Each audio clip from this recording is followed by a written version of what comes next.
100 روپے روزانہ دو اور اپنے منہ کو بند رکھو، یہ کہنا تھا ایک سیکیورٹی گارڈ کا 4th کلاس کی بچی طفیلکا ایمان کو، جس کی عمر 12 سال ہے اور اسکول میں پڑھنے کے لیے آتی ہے اور ایک سیکیورٹی گارڈ کی درندگی کا شکار ہو جاتی ہے۔ ثوابی کا یہ واقعہ ہے جو کہ ایک محنت مزدوری کرنے والے کے گھر جو بیٹی ہوتی ہے اس کے ساتھ پیش آتا ہے۔ اب یہ جو سربراہ گھر کا اس کا نام ہے فقیر علی، اس کی جو بیوی ہے اس کا نام ہے سائرہ بی بی۔ ان کے گھر میں ایک بیٹی پیدا ہوتی ہے جس کا نام رکھتے ہیں طفیلکا ایمان۔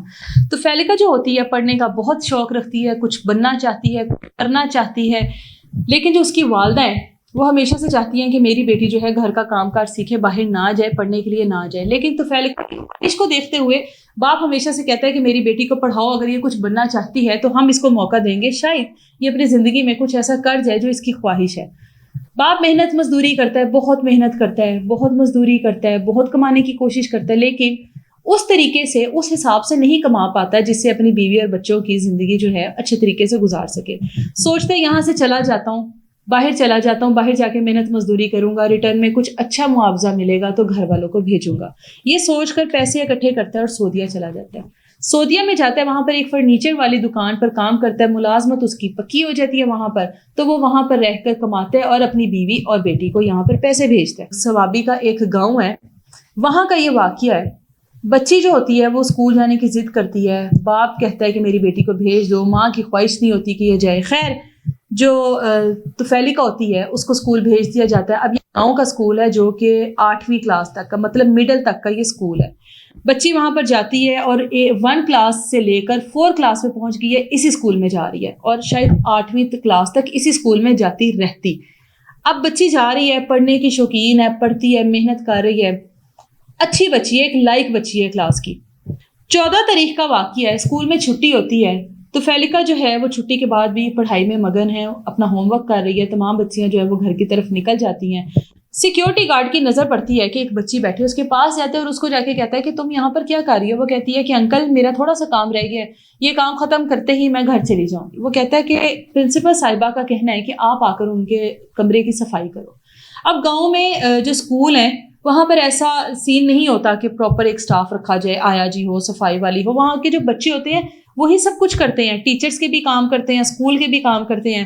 بچی کہتی ہے کہ ٹھیک ہے انکل، میں اپنا کام کر لوں، اپنا کام ختم ہونے کے بعد میں آ جاتی ہوں اور صفائی کر دیتی ہوں۔ اب سیکیورٹی گارڈ انتظار میں کھڑا ہے کہ کب یہ کتابیں بند کرے اور پرنسپل صاحبہ کے آفس کی طرف جائے۔ بچی اپنا کام کرتی ہے، کام ختم کرتی پرنسپل صاحبہ کے کمرے کی طرف جاتی ہے، جیسی چلتی ہے پیچھے سیکیورٹی گارڈ بھی چلا جاتا ہے۔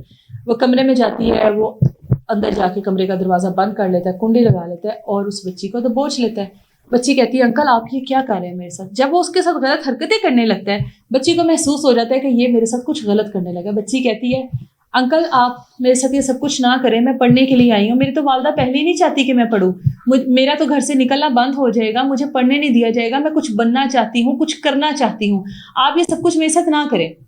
سیکیورٹی گارڈ کہتے ہیں 100 روپیہ لو، تم پڑھتی بھی رہنا، اسکول بھی آتی رہنا، مجھے بھی خوش کرتی رہنا، میں تمہیں ساتھ 100 روپیہ بھی دوں گا جس سے تم چیز کھا لینا۔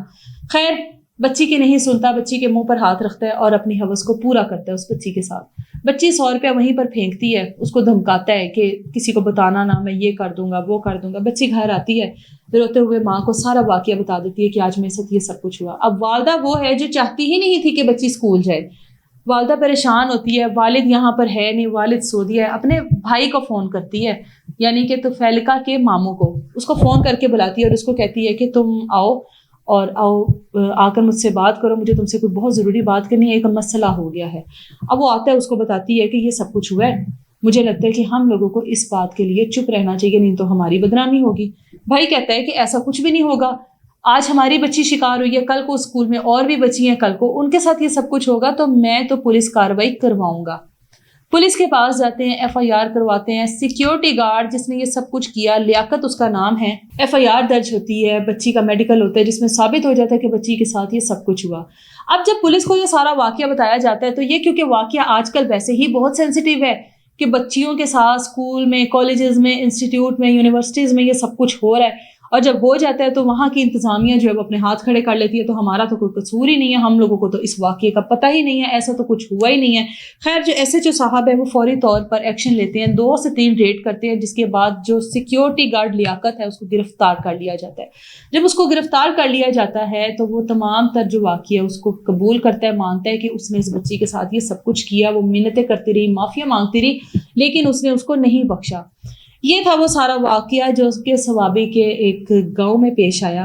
اب اسکول, کالجز, یونیورسٹیز ہم لوگ سمجھتے ہیں کہ محفوظ نہیں ہیں, ہماری بچیاں جائیں گی. جس طرح کے واقعات ہمارے سامنے آ رہے ہیں, انتظامیہ ذمہ داری نہیں لیتی.